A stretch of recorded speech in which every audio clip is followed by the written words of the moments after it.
اسلام آباد کا حسینیہ bread Ford میں اپنے لفظوں کا ضامن ہو کہ مجھے اس سے کوئی غرض نہیں، میرے مجمع میں بیٹھے ہوئے لوگ میرے عقیدے کے ساتھ متفق ہوں یا نہ ہوں، جو ویڈیو کے ذریعے اس مجلس کو سنیں، ان سے میں اپنے مجمع کو ایک لمحے کے لیے اپنے مجمع کے سر سے یہ ذمہ داری اٹھاتا ہوں، یہ میرا ذاتی نظریہ ہے اور میرا ذاتی عقیدہ ہے اور میں ذاتی حیثیت کے ساتھ یہ سٹیٹمنٹ دے رہا ہوں۔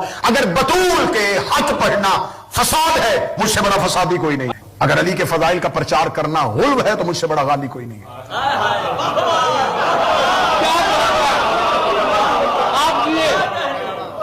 اگر اہل بیت کے حق میں دفاع ہونے کا نام کسی ایجنسی کا ایجنٹ ہونا ہے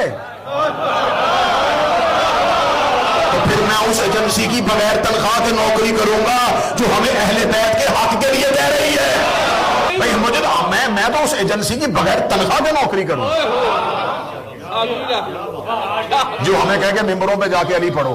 جتنی شدت سے امن کے بھکاری اہل بیت کے دروازے سے لوگوں کو خواری کروا رہے ہیں، نہیں ہمیں کیا ضرورت ہے، بس ٹھیک ہے، بس جو اچھا تھا جو برا تھا وہ ہو گیا، بس اب چھوڑ دیں۔ یہ شیعہ عقیدہ ہی نہیں۔ جس نے آسانیوں سے علی لینا ہے وہ کہیں اور چلا جائے۔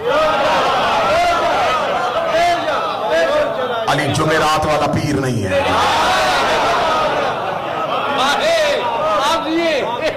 مشکلوں میں رہنے کا نام شیعت، لا کہنے کا نام شیعت، نہیں کہنے کا نام شیعت، انکار کرنے کا نام شیعت۔